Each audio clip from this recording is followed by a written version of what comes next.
On today's show, we look at possibly the best rush defender in the draft. Is EJ Emery worth a first round pick? We'll look at that on today's episode of Locked On NHL Prospects.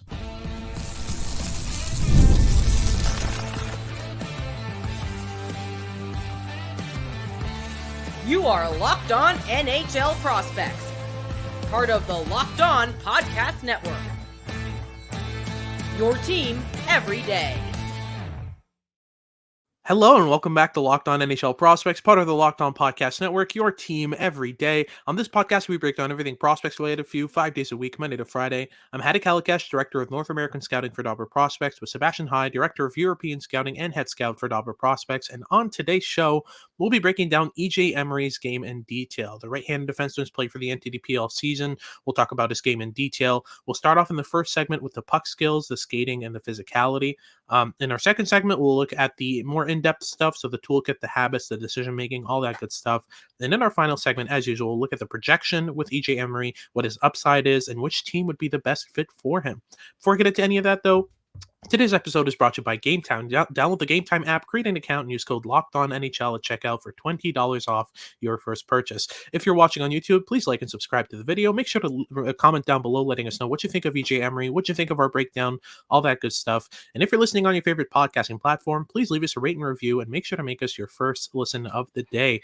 Alrighty, so starting with EJ Emery, Sebastian's straight from the hotel with that hotel Wi-Fi. Just talk me through what's going on here with EJ Emery. Size, handedness, team, how many points he scored, what kind of profile he plays. Just talk me through it. Yeah, for sure. So EJ Emery is a 6'3", 185-pound right shot defenseman playing with the program, the US NTDP, and mainly in the USHL against their competition this season. And he's a true shutdown defenseman. He's not a big point producer. He logged 0 goals and 16 assists in all competitions in 61 games this season.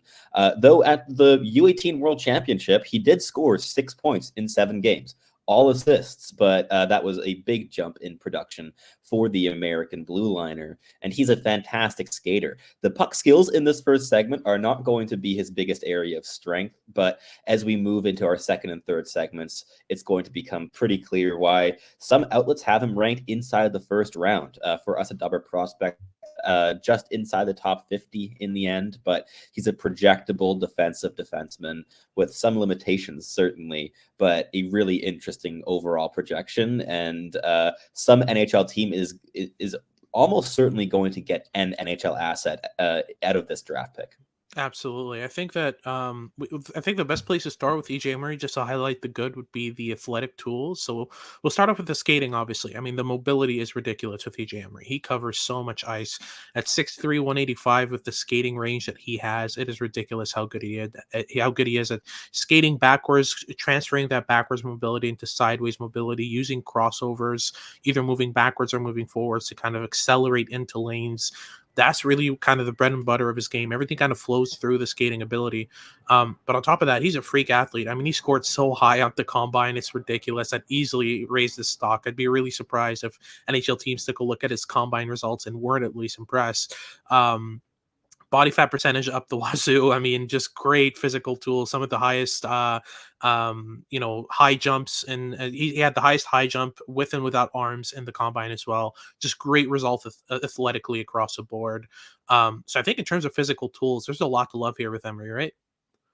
Certainly is. There's so much to like, and as you mentioned, that goes from the skating, but also to the strength, to the stamina, to the mobility, the agility, all across the board. He was very impressive in those combine results, and on the ice, that's certainly clear as well. He takes up so much space defensively. One of the reasons that he's the best rush defender in this draft class is because he has a ridiculously wide range. He's super rangy with a very like wide wingspan, but beyond that, through his mobility and his skating, he's able to cover a ton of ice on top of having that physical range to him as well. And he's a really physical player as well. He punishes players trying to access the zone on his side of the ice, but he's not one to chase hits at all. You're not going to see EJ Emery throwing big bombs of hits multiple times a game, but you are going to see him suffocate play into the boards. He uses what he has around him to his advantage, and the defensive zone is his home turf, and it is very difficult to beat him at his own game. Yeah, absolutely. I think he was tied.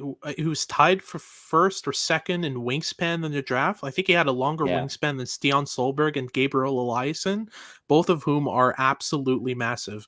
Eliasson especially is 6'7", so I mean, 6'6" or 6'7", something in that range. But he's huge. And EJ Emery had a longer wingspan, which is just, I mean, ridiculous. That really reflects itself. That combination of mobility, reach, that kind of ability to close gaps quickly is really the bread and butter of his game. But, to close things off, let's talk about the bad. The puck skills aren't all there. This isn't an adept shooter by any means. I think the shooting is the lowest actually of the three puck skills. It's not just the lack of accuracy; it's also the shot selection, the decision making from the blue line. This isn't a player who first tends to take a lot of shots, and second, when he does tend to take shots, they're either ill timed or it's not the right play, that kind of thing. I wouldn't project him as kind of being a big, blue line slap shot type of player. He's often deferential as well at the blue line. He often kind of delegates the responsibility of getting shots on net to his line, to his D partner. Which, I mean, you can work around that with the tools that he has. He's going to be kind of very specialized in certain areas. I'm not too worried about the shooting being an issue. The passing, though, for me is just a tad below average, but not by a lot. I really like his ability to turn those rush defense scenario into quick up passes into the neutral zone. He's quite simplistic. He's not a really complicated passer. He'll break up a play in the neutral zone, get the puck, play it up to the first option, and that's about it. Then he kind of slowly makes his way up the ice. He's not a join the rush type of defenseman either. So he knows what he does well. He does it really, really well. But like I said, he's simplistic with his passing, which again you can work with. A lot of simplistic passers. There are a lot of simplistic passers in the NHL. I think of Joel Edmondson, Ben Sherrod, David Savard. Um, these are players who don't really make complex passes. They don't really look for second or third options. They do their job, get the puck out, let their teammates take care of the rest. Like I said, you can work around that with Emery. The one thing I'll say in his favor is the handling skill was actually quite impressive at times. Would you agree? I haven't seen those viewings this season. I've seen a player that's been limited by his handling more than anything, but he's able to use his reach to protect possession. That's one element of the handling that I have really liked, and it's how he's able to blend his skating and his physicality to support his puck carrying game. But very little of his puck carrying value comes from the puck handling in my viewings. There's some level of fluidity, but he always keeps the puck in front of him rather than in his hip pocket, which makes it relatively easy to strip him of possession, in my opinion, when he isn't able to get his body between himself and the opponent, between the puck and the opponent. But yeah, like it's okay. It's not like a black hole as a handler, but I haven't seen him really solve any like medium to complex level problems through his handling ability, or even like supported by the handling. Yeah, and I would agree with that. I would say that I don't think he really needs to solve any complex or Oh my even god, no, medium for level. sure, I for mean, he sure, for doesn't sure. he doesn't put himself in scenarios where he needs to. I'm talking when he disrupts a puck and kind of recovers it. He's really good at establishing possession after his breakups and keeping control of the puck in those scenarios. It's really it's not complex. A lot of what he does offensively is very, very simple, very straightforward, very meat and potatoes. But at the end of the day, I think that what really makes him effective and why I like his handling is that for what he does, it's exactly what he needs. He's good at corralling loose pucks. He's good at settling pucks on his stick. And he's good at protecting pucks, which in his kind of skill set with what he does, the scenarios that he sees the most often, I don't think you really need more than that. But yeah, I would agree that it's not Carter Yakimchuk level handling skill. He doesn't have that, and he doesn't need that. But yeah, that's our first segment done. We'll get into the second segment where we talk more about the intricate stuff, the toolkit, the habits, the decision making. We'll get into that in a sec. But just before, a quick word from our sponsors at Game Time. If you're looking to buy cheap tickets last minute to any event, Game Time is the best place to secure them. Game Time is safe, secure, cheap, and very, very, very reliable. I've gone to games an hour before the game was up at 6 p.m. one time. I looked at my girlfriend and said, "Let's go to a PWHL game." I took her to her first PWHL game and ended in third overtime, so we got our money's worth. And they were really good tickets for a really good price. That's the thing with Game Time; they are obsessed with saving you money. They've got a bunch of deals to help you save. the primary one right now is last minute deals. You can save up to 60% off by buying last minute for sports, concerts, comedy, theater, whatever requires tickets. Game Time has you covered. They have flash deals, they have zone deals, they have all in pricing, seat views, and the Game Time lowest price guaranteed makes sure that you get the best price for your tickets, or they credit you 110% of the difference. So take the guesswork out of buying tickets with Game Time. Download the Game Time app, create an account, and use code LOCKEDONNHL at checkout for $20 off your first purchase. Terms apply, but again, super simple. You just create an account and redeem the code LOCKEDONNHL for $20 off your first purchase. Download Game Time today. Last minute tickets, lowest price, guaranteed. Alrighty, so let's move on to our second segment. We'll be talking about the more intricate stuff with EJ Emery. We'll talk about the toolkit, the habits, and the decision making. I think with the toolkit, I think this is the easiest segment we'll do in terms of the toolkit. The skating and reach and physical tools work so well together. The stick work with that as well. That's the toolkit with EJ Emery. It's that combination of skills that really defines his game. Talk me through kind of what you've seen from his rush defense that makes him, at least in my opinion, the best rush defender in this draft. It's the combination of tools and very effective and quick reads. He can recognize and what players tend to do on those rushes really quickly. He has a keen understanding of players' individual preferences, if they like to cut inside, if they're more shooters or passers, like whether a right shot or a left shot. He keeps all of that in mind, and he keeps a really suffocating gap. He's able to match footwork so comfortably.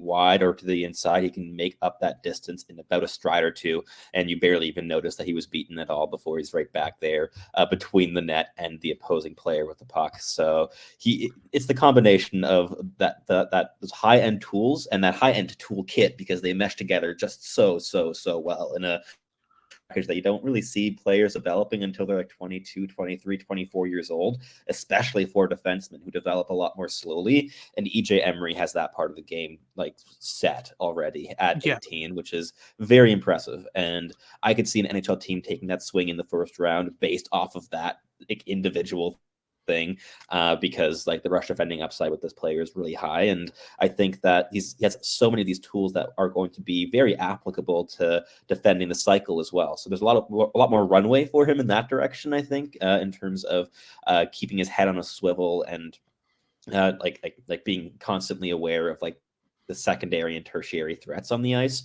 in really complex cycle situations. But that's, again, more complex than simple rush defending typically is. And he has that already set. And with his basis of reading the game so well, I think that the upside's really, really high in terms of the defensive value with this player.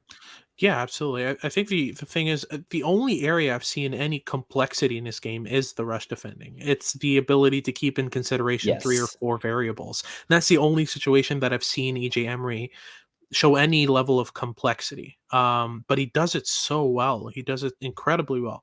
Like, again, for me, he's the best rush defender in this draft. It's a very particular thing to be good at, but it's good to have someone that good at it. And if you look at this guy, I mean, he's a grown man. Like, you look at him, he looks fully matured, fully developed, but he's 6'2.5", 185 pounds. He has room to add weight to his frame. He has room to even grow a tiny bit. I wouldn't be surprised if we're talking about a 6'3", 200-pound, skate like the wind, right-handed defenseman who can defend the rush like no one else. That has high-end value on draft day. NHL teams lap these guys up. And again, with the results at the combine, with the way that he performed, he broke a couple records. Like he's a freak athlete, and I think that this is something that helps and puts it in his favor. Also, from what I understand, he had a couple of routes available to him. He could have gone to baseball through baseball or football. He was a multi-sport. He was a multi-sport athlete growing up, which is a thing that actually goes underrated when it comes to prospects. Having multi-sport specialties is really helpful. You learn things from one sport to the other. There are athletic tools that you wouldn't develop through hockey alone that you can develop through baseball or football that help you at the next level. This is something I would consider as well if I'm drafting him. Like, this is an important thing. Macklin Celebrini was kind of the same. He was one of the best soccer players in his age group growing up, in the leagues that he played in. There's a reason why he was able to apply a lot of that he learned in soccer to hockey. You can see the influences of soccer in this game. It's that kind of thing. For me, EJ Emery, is a real he's the definition of an athlete, and NHL teams love those. But to talk about the habits real quick, I really like the rush defending habits specifically. It's not all tools. It's not all kind of just skating better, being stronger, having better reach. There are reads and habits and decisions in this game that really favor that rush defending game. What do you think about that? I fully agree. I think like that as the third element to the quick processing and the reading of opponents as well as the tools is that the habits are certainly supportive. He's very calculated when he takes a risk, when he steps up. And the skating habits are also just fantastic in rush defending. He so rarely gives up any space where where he can be beaten to the inside or the outside. He's so suffocating with that rush defending, and he's also adaptable as a rush defender. He changes his approach depending who is rushing against him, and that's also a really important thing when you're trying to project players to the next level of, are they able to take multiple approaches and adapt their style to a given situation, right? Like whether it be a 3-on-2 or it's just a typical rush defending situation, but the player he's facing is someone like Sacha Boisvert. That's going to be a different type of reaction compared to at the U18 Worlds where he's facing against some of Canada's best players. Like, of course, those are going to be different styles of rush defending. And yeah, he's so adaptable. He reads the play so well. And that strong foundation of habits and tools makes him just so projectable as an NHL rush defender. And if all else fails in his game, I think that there's a floor here of a toolsy bottom pairing rush defending specialist. Yeah, absolutely. I think that there aren't many scenarios where EJ Emery doesn't end up in the NHL. These kind of rush defense specialists with this level of athletic tools, with this level of skating, rarely don't make it in some capacity. We'll talk about the upside more in the next segment, but I do want to focus on a specific part of his decision making, which is his in zone defending. I felt like he's been really astute when it comes to choosing when to kind of jump on players along the boards on the offensive cycle for the other team. Like, let's say his opponents are making kind of passes back and forth. He knows when he has the reach and mobility to get into a passing lane or to close down on a puck carrier fast enough, and when he needs to sit back and box out the net front and kind of defend passing lanes to the slot. I think that toggle between aggression off the cycle and composure and sitting back and doing the right thing and waiting, I think he has that in his game. This is a player who understands end zone defending pretty well. I would just say that sometimes he misses assignments. Sometimes he forgets to scan over one shoulder or versus the other and kind of forgets one guy at the back post, that kind of thing. Those are elements of his game that I'm not too worried about because, again, he's just so good at preventing the cycle from even occurring to start with. That I think that as long as, and he's not even that bad at end zone defending. It's just that I think that as long as you keep him as your on the fly change, as long as you keep him as an offensive zone or neutral zone change, you've got a decent chance of preventing goals from occurring. It's just a lot of the goals against EJ Emery started with defensive zone faceoffs where he does his job fairly well. He closes gaps fairly well, but as soon as he forgets to scan, USHL, the USHL is a high scoring league. It's very opportunistic. So as soon as you lose a guy, you can get penalized fairly quickly. So overall, I think that with EJ Emery, both the in zone defending and the rush defending are good. But the rush defending is by far the better element, and that really stands out in their viewing. But that's our second segment done. We'll get into our third, where we get more into the upside, the projection, and EJ Emery's best fit within an NHL team. We'll get into that in just a sec. But just before, a quick word from our sponsors at Ultimate Hockey GM. Hey, Locked On NHL Prospect fans. I want to take a moment to bring up one of our new partners, the mobile game Ultimate Hockey GM. Ever dreamed of being an NHL GM and managing your own hockey franchise? Do you think that you could run a better team than the Kent Hughes and Kyle Dubises and Brad Trelivings of the world? Well, your dream can come true, and this game is most definitely for you. Manage every strategic aspect of your team, play through all the seasons, and lead your team to glory. Hire the right coaches, the right scouts, the right staff, trade players, sign players, maybe even play different modes that are available to you in this game, all in a challenging and realistic game world. As a hockey fan, you know that there is no true offseason. The GMs are constantly making moves, and every point of the season offers a new thing to get excited for. And that's the reason that there's not a single boring second in this game. Ultimate Hockey GM is completely free and playable offline. Play on the go as you want and when you want to. Locked On Network listeners get a 100% free boost to their franchise when using the promo code LOCKEDONNHL in the game store. So make sure to check that out. To download the game, just visit hockeygm.app or look it up in the app stores. Ultimate Hockey GM. Start your dynasty today.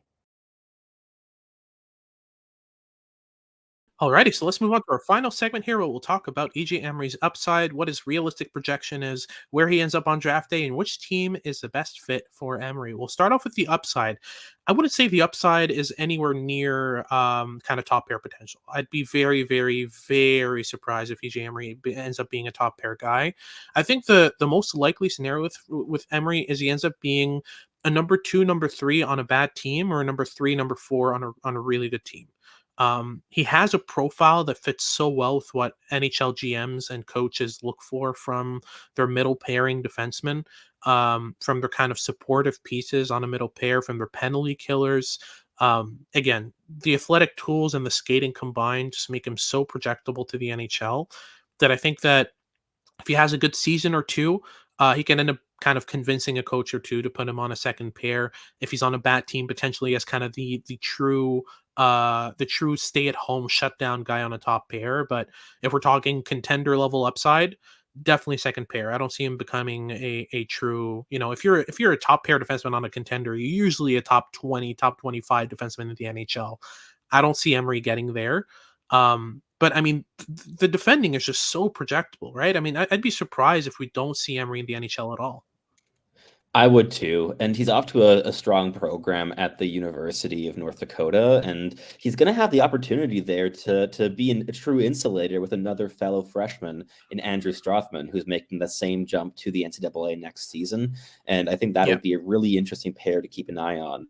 Complementary in terms of style.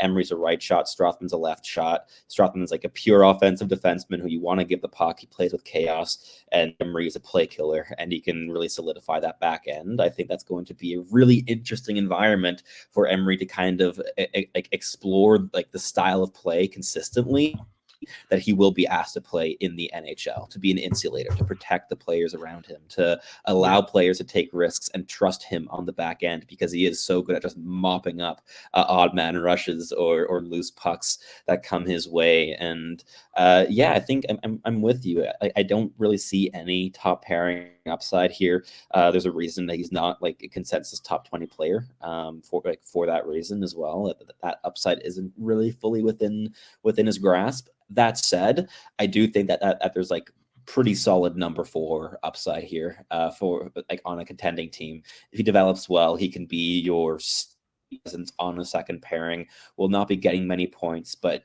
will be getting top power penalty kill minutes, and also more and more even strength minutes the further you go into the playoffs in a deep run. He's the type of guy that you're going to double shift if you really want to shut down and protect a lead, or just want to keep it a tie game at any point in a playoff series to keep it close. He's the type of player that you will rely on, that you can trust, both from the mobility, but the reading of the game, and that just suffocating rush defending. And especially in modern playoff hockey, which is, yes, certainly a lot of it comes down to size and dirty goals, but a lot of those dirty goals are scored off the rush. And EJ Emery is so good at mopping up those chances that you're definitely improving your chances with him in your lineup. For sure. I think it's really interesting you mentioned the fit with Strothman. I think that potential pairing in North Dakota would prevent Emery from exploring his offensive game, because Strothman isn't the type of offensive defenseman that encourages or entices his partner to go up the ice. But I think that this will make Emery double down on his defensive prowess. And if you're looking to make him a pure shutdown defenseman, fantastic. I think there are options that could explore maybe a bit more of Emery's offense. I've been waiting to see offense from him all year, and we haven't, mainly because, he was playing with guys who don't really facilitate play. They're more players who will skate up the ice. I'm thinking of Dakota Rio Mullen. I'm thinking of Logan Hensler, who was his D partner for a while. And at the U18 Worlds, it was Cole Hudson. Hudson was, I think, the first time that I saw Emery really kind of explore his offensive game a bit more. And we saw the results of that. Because Hudson is a facilitator. Hudson is a player who will guide you to the right places with his body movement, with his with his body language. He will entice you to jump into pockets and that kind of thing. And that's what we saw from Emery, but more at the U18 Worlds. But I mean, EJ Emery didn't play much with Cole Hudson during the year with the NTDP. And I think he played like 3 or 4 games with him overall.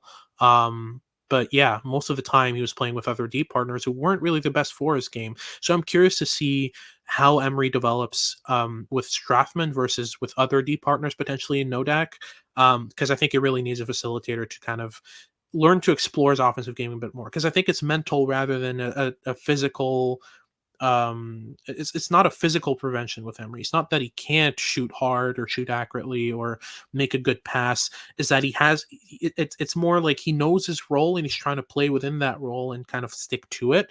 But we saw how he came out of his shell offensively next to Cole Hudson. I was impressed by my viewings there. So I'd be curious to see how he develops with other D partners. I also want to talk about the best fit for him because there are a lot of options. If we're talking late 20s, early 30s, if we're talking kind of up maybe into the mid 20s, I'm looking at the Toronto Maple Leafs, and I think this is exactly what they need in their system. A true shutdown defenseman who can skate with the best of them, who can keep up foot speed wise with high end matchup players, so they can free up a bit more kind of the Austin Matthewses and Mitch Marners and William Nylanders to play against the lower in the lineup forwards. Does that make sense? Like having Emery and your third line against the top opposition players would free up Matthews and Marner and Nylander and Tavares and those guys to kind of produce a bit more, right?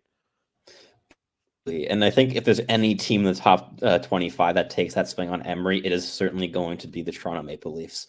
They have been very vocal about their desire to add in terms of big, mobile, playoff-style defensemen, and I think they're going to lead through that in the draft. And with that first pick, I'd be pretty surprised if they a forward. They have they've picked 4 with their first picks in their last couple drafts. Thinking back to Easton Cowan and Fraser Minton, and even if you go a bit further than that, they're always a track record of picking forward. So I could see them really wanting to stock up on defensemen in their prospect pool.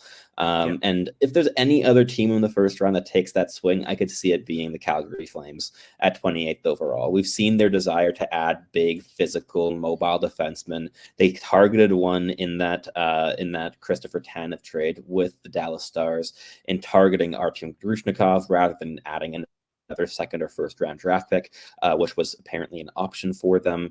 And I think they might double down that approach and try to get another big mobile defenseman with their second first round pick on draft day. With that first pick, maybe at 9th overall, if they're really lucky, ending up with Tisha Ginla, if he ends up falling, which is looking less and less closer getting to draft day.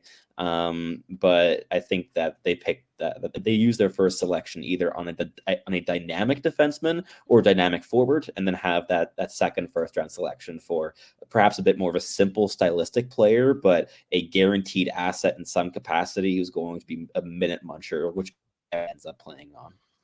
For sure. We'll do a mock draft on draft day. Well, a couple days before draft day, just to make sure we kind of have our final mock draft of how things end up. I'd be surprised if the Flames don't go for Carter Yakimchuk with their first pick of the draft. He has Calgary Flames written all over him, at which point, would they pick 2 right-handed defensemen in the first round? I wouldn't put it past them. They're lacking in multiple areas, but I'd say especially on defense in their prospect pool. So I think that would be a great fit. But that's our episode done. Thank you very much for tuning in. If you liked what you've been watching, please remember to like and subscribe to the channel. Make sure to leave us a comment down below letting us know what you think of EJ Emery, if you want your team to pick him up, and what you thought of our breakdown. If you're listening on your favorite podcasting platform, please leave us a rate and review, and make sure to make us your first listen of the day. For your second listen of the day, please check out Locked On Sports Today. They've got all your news and updates about what's going on around sports on YouTube's first 24/7 news channel for sports. And make sure to tune in for our next shows as we continue our prospect coverage for the month of June and close things off for the NHL draft. This has been Hadi Kalikesh, Director of North American Scouting for Dobber Prospects, with Sebastian High, Director of European Scouting and Head Scout for Dobber Prospects, and we hope you tune in next time.